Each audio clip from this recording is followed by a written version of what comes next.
자, 이번에는 성경 천지창조 첫째 날에 태양도 없는데 어떻게 첫째 날 빛이 있을 수 있을까라는 주제를 갖고 함께 나눠보도록 하겠습니다. 이번 내용의 일부는 이재만 교수님의 말씀 일부를 인용하였습니다. 더 자세한 내용을 알고자 하시는 분이라면 이재만 교수님의 우주의 기원이라는 세미나를 시청해 주시면 되겠습니다. 자, 이번 내용은 적지 않은 분들이 창조의 문제점이라고 생각하는 부분 중에 빛에 대한 문제에 대해서 함께 나눠보겠습니다.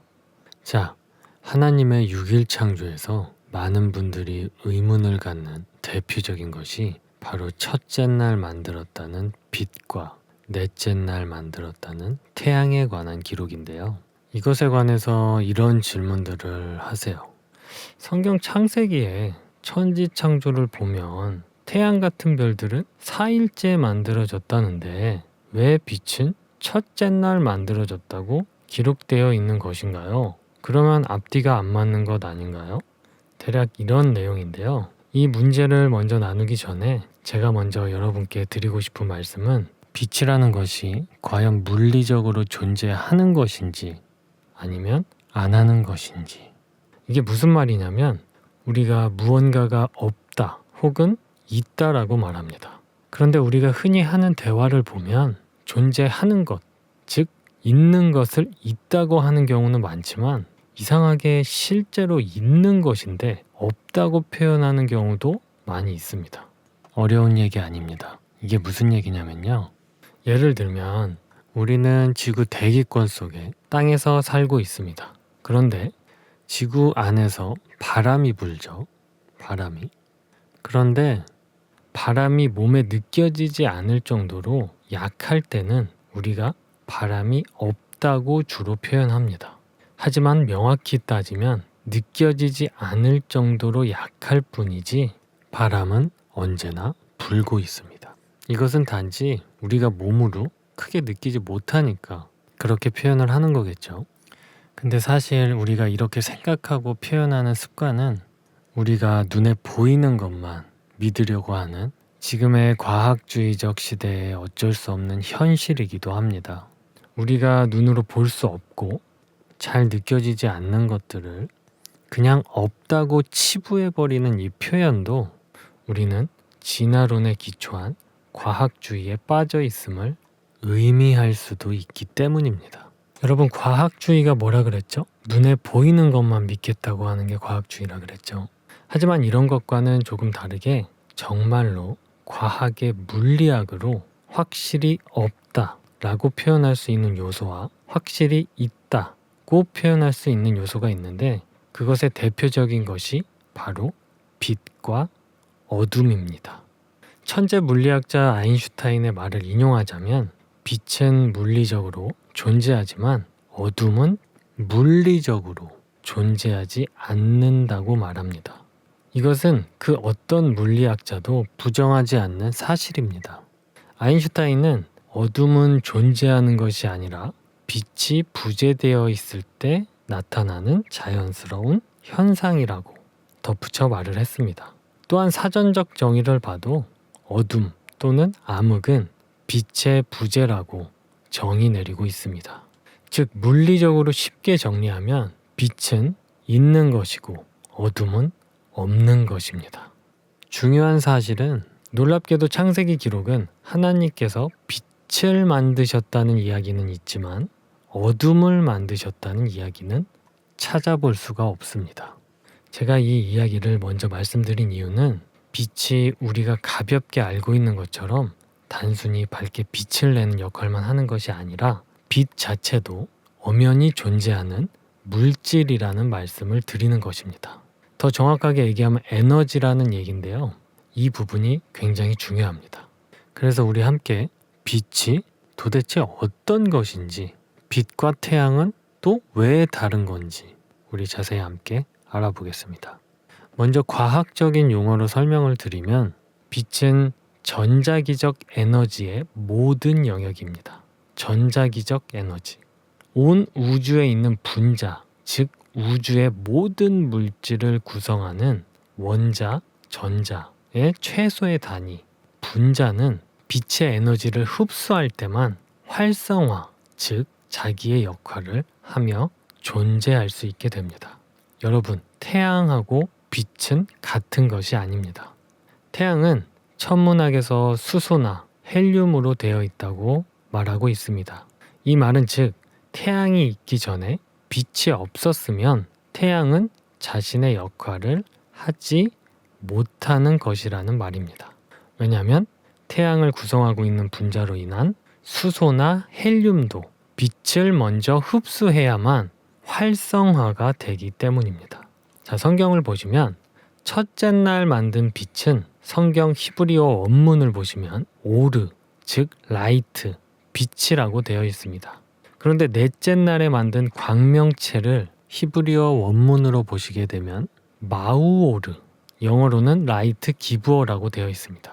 쉽게 말하면 이것은 빛을 내뿜는 장치라는 뜻입니다. 즉 빛은 에너지고 태양은 그 빛을 내뿜는 장치인 것입니다. 근데 여러분, 어느 것이 더 중요하게 먼저 창조돼야 할까요? 당연히 빛이 먼저 있어야 합니다. 그래서 제가 전편에 잠깐 언급했듯이 진화론에서는 몇 억 광년 떨어져 있는 빛들은 지구까지 오는데 당연히 몇 억 광년 걸릴 것이다. 그래서 이것은 성경 연대기와 결코 맞지 않는다고 진화론에서 주장한다고 말씀드렸었는데요. 근데 우리가 앞에 나눠본 내용을 이해한다면 이 진화론의 주장은 처음부터 과정이 잘못됐다는 걸 알 수 있습니다. 왜냐하면 그들의 주장은 별이 먼저라는 주장이라는 것입니다. 바꾸어 말하면 빛보다 빛을 내보내는 장치가 먼저라는 주장입니다. 근데 여러분 생각해 보세요. 아무리 빛을 쏘는 장치가 있다고 한들 어떻게 빛이 존재하지 않는데 빛을 쏠 수 있겠습니까? 그리고 중요한 것은 정확히 해석하면 우리는 별을 보는 것이 아닙니다. 바로 빛을 보는 것입니다. 자, 그리고 우리가 6일 창조에 대해서 자세히 생각해 봐야 될 것 중에 하나는 하나님께서 이 천지에 있는 모든 것들을 하나하나 창조하실 때 식물들을 그냥 씨앗으로 심어 놓으셨나요? 또는 아담을 자신의 몸도 못 가누는 갓난아이로 만들어 놓으셨나요? 그러면 자신의 몸 하나도 못 가누는 갓 낳은 모든 생명체들이 어미도 없는데 어떻게 살 수 있었을까요?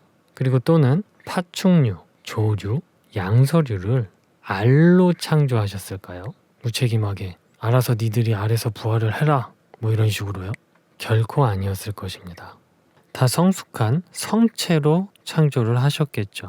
그러므로 하나님께서 아주 멀리 있는 별들도 지구에서 볼 수 있게 이미 성숙한 빛으로 창조하셨을 것입니다.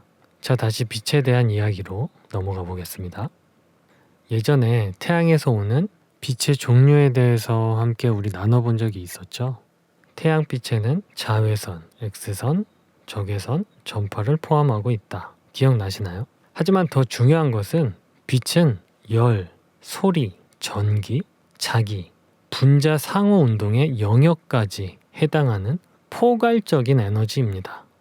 이렇듯 빛은 우주 만물이 갖고 있는 분자 에너지의 기본이며 전자기적인 모든 형태를 활성화시키는데 필수적인 요소입니다.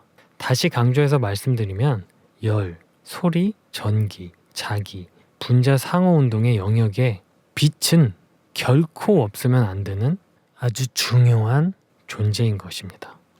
인간을 포함한 모든 생명체와 물질들이 정기적 신호로 되어 있다는 것은 모든 사람들이 상식으로 알고 있는 내용입니다. 그렇죠? 물질의 가장 기초가 되는 원자, 전자, 분자, 이 모든 것들은 빛이 먼저입니다. 즉, 모든 물질 안에 빛의 에너지가 없다면 물질과 생명체는 절대 존재할 수 없습니다. 그래서 이런 질문이 나오는 것입니다. 그 질문의 내용은 대략 이렇습니다. 태양이 넷째 날 창조되었는데 빛이 있는 게 가능할 수가 있는가? 그리고 태양이 넷째 날 창조되었는데 그 넷째 날 만들어진 태양보다 먼저 만들어진 셋째 날에 식물이 만들어지는 게 가능한가? 뭐 이런 질문이거든요. 여러분, 하나님께서 첫째 날 빛을 창조하셨습니다. 식물이 만들어지는 것은 엄밀히 말하면 태양 때문이 아닙니다. 제가 좀 전에 태양은 빛이라는 에너지를 쏘아주는 장치일 뿐이라고 했습니다. 빛이라는 에너지 자체가 존재하지 않는데 빛을 쏘는 장치가 무슨 소용이 있겠습니까? 그보다 더 근본적인 빛, 즉 앞에 말씀드린 빛의 전자기적 에너지, 열, 소리, 전기, 자기, 분자 상호 운동의 영역으로 인해서 물질을 구성하는 이 빛이 먼저 창조되어야 한다는 것입니다. 태양에서 식물 또는 생명을 유지시켜주는 빛이 나오는 것은 사실이지만 태양에서만 나오는 빛이 아닌 더 광범위한 빛의 에너지가 우선적으로 존재해야지만 일단 물질과 생명이 활성화되는 것이 가능하다는 것입니다. 따라서 태양에서만 오는 빛 말고 더욱더 광범위한 빛의 영역에 대해서 우리가 알면 왜 하나님께서 광명체를, 즉 태양보다 빛을 먼저 창조하셨는지를 알 수 있게 되는 것입니다. 앞에 말씀드렸다시피 전자기적 빛을 원료로 하는 열, 소리, 전기, 자기, 분자상호 운동의 영역은 지구에 없으면 안 되는 존재입니다. 이것이 없으면 물질 세계는 존재할 수가 없습니다. 빛이 어두운 곳을 비춰주는 역할만 하는 게 아니라는 것입니다. 태양은 단지 빛을 뿜어내는 장치일 뿐이라는 것입니다. 모든 광범위한 빛의 에너지의 근원은 아닌 것입니다. 따라서 근본적인 빛, 이 빛은 우주의 모든 만물에 반드시 필요한 광범위한 에너지와 포괄적인 에너지이고, 빛은 모든 물질 에너지의 기본이며 또 전자기적인 모든 형태를 활성화시키는데 필수적인 요소입니다. 그래서 이러한 과학적인 관점으로 볼 때 성경에서 별, 즉 태양을 만들기 전에 빛을 먼저 만들었다는 것은 매우 과학적으로 타당하다고 볼 수 있는 기록입니다. 실제로 빛이 먼저 없었다면 별들이 빛을 비추지 못할 뿐만 아니라 별 자체가 존재할 수도 없게 됩니다. 중요한 사실은 성경은 이 빛이 넷째 날 해와 달과 별이 만들어지기 전보다 첫째 날 만들어졌다는 기록으로 이 우주 만물의 물질 세계에 있어서 훨씬 근본적인 요소라는 것을 강조하고 있는 것입니다. 자, 그리고 추가적인 내용을 말씀드리겠습니다. 어둠은 삽으로 퍼내거나 불도저로도 밀어낼 수가 없습니다. 총칼로 맞선다고 해도 어둠이 물러나지도 않습니다. 왜냐하면 어둠은 물질적으로 존재하지 않는 것이기 때문입니다. 이렇듯 어둠과 물리적으로 싸우려 하는 것은 마치 복싱 선수가 섀도우 복싱을 하는 것을 연상케 합니다. 따라서 이런 물리적인 힘으로는 결코 어둠을 사라지게 할 수 없습니다. 그러나 아무리 이 칠흑 같은 어둠이라고 할지라도 빛이 임하기만 하면 어둠은 저절로 사라집니다. 이렇듯 어둠은 물리적으로 존재하지 않기 때문에 스스로 빛을 생성할 수가 없습니다. 이미 앞에서 함께 나눠본 바와 같이 어둠과 빛은 근본적으로 다릅니다.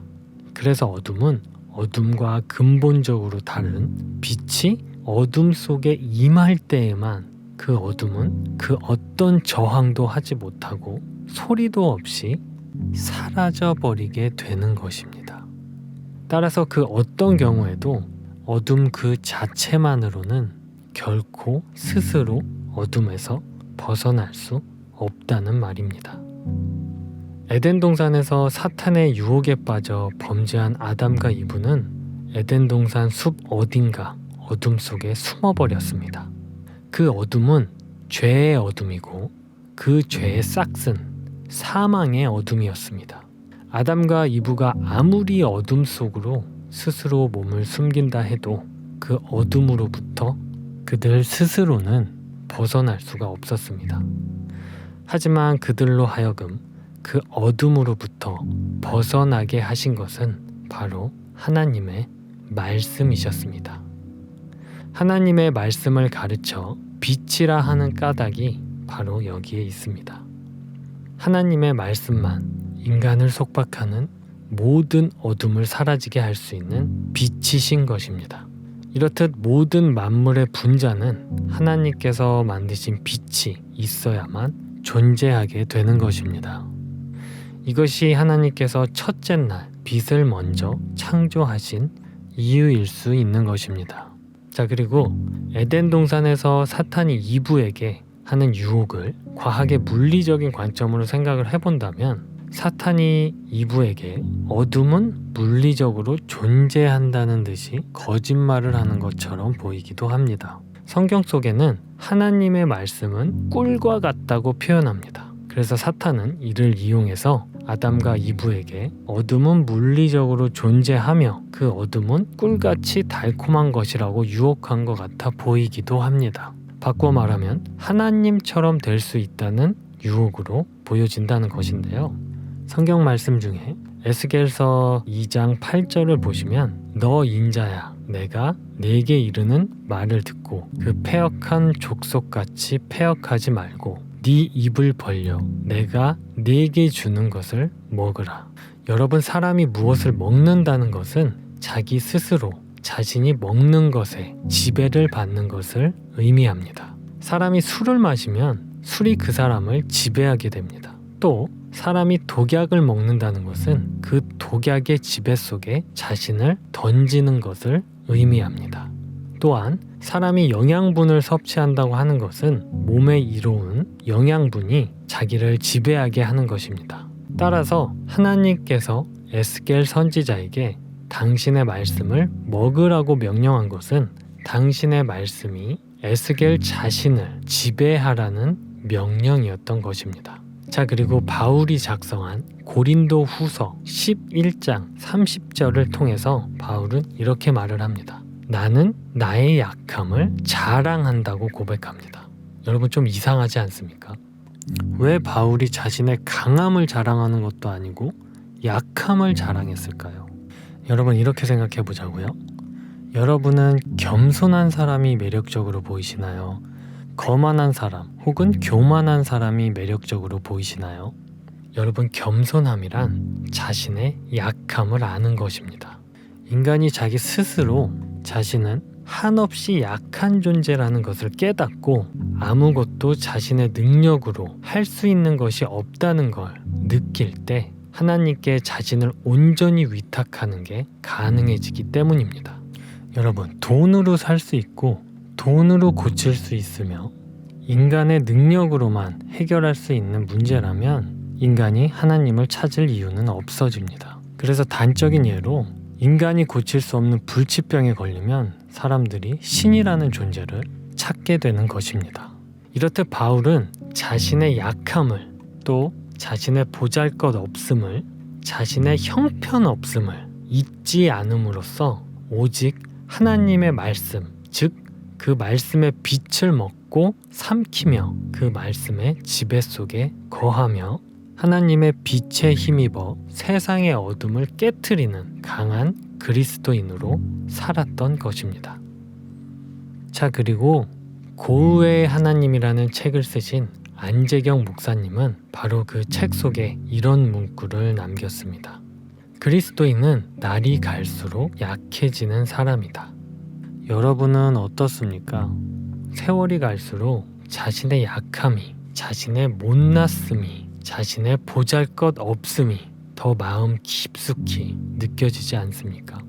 우리의 능력으로는 가뭄 혹은 기근 때 생명에 필요한 쌀 한 톨, 물 한 방울도 만들 수가 없습니다. 또는 거대한 태풍이 오는 것을 뻔히 보면서도 속수무책으로 당할 수밖에 없습니다.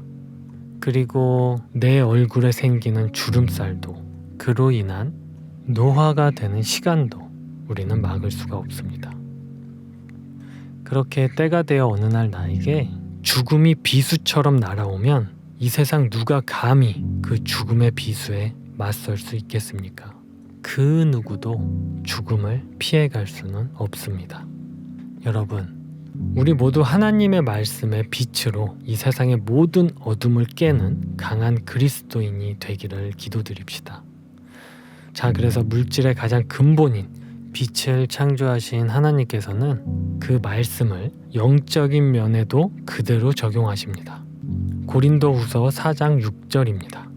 어둠 속에 빛이 비춰라 하고 말씀하신 하나님께서 우리의 마음속을 비추셔서 예수 그리스도의 얼굴에 나타난 하나님의 영광을 아는 지식의 빛을 우리에게 주셨습니다. 우리의 근본이신 예수 그리스도를 통하여 하나님의 영광과 소망의 빛을 우리 마음속에 비춰주셨습니다. 이것은 어두워진 세상에 빛이신 예수님을 보내신 것입니다. 이렇듯 우주 온 만물은 하나님이 첫째 날 만드셨던 그 빛, 첫째 날에 만드신 바로 그 빛을 반드시 필요로 한다는 것입니다. 이번 내용은 여기까지입니다. 다음에는 더 좋은 내용을 갖고 찾아오겠습니다.